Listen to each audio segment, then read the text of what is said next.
you say to those Muslims, especially the standard bearers of Sharia, who are the theologians, the scholars,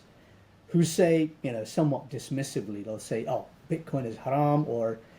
I don't like Bitcoin because, and then FUD, FUD, FUD. So they'll quote things like volatility and Yeah. riskiness and speculation and environmental pollution. Where do you go? What's the approach that, I mean, we have a rebuttal for each of these, obviously, but what's your approach to dealing with that kind of FUD, especially from theologians?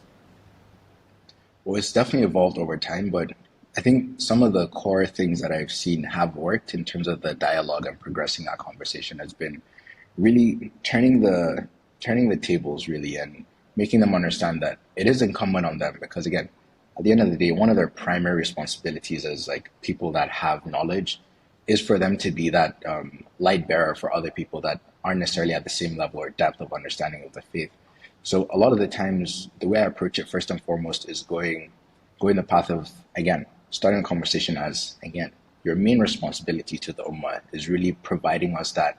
wealth of understanding, that like holistic view of exactly how we could lead again an Islamic life and how we could actually attain this level of high virtue.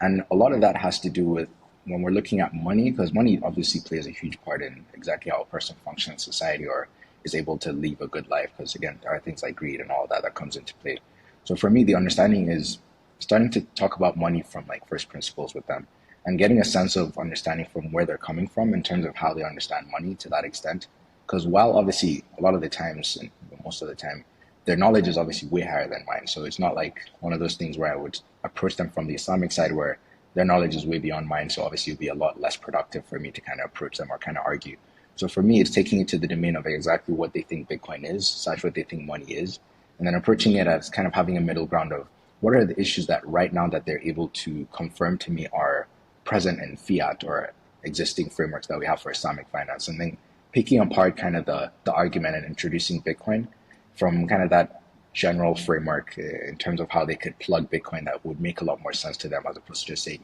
Bitcoin does X, Y, Z, and this is why it's halal. And then further from that, I've seen a lot of success in terms of kind of unraveling what Bitcoin is practically for them. So this also even involves like sending Bitcoin to them and seeing exactly how that works, and then even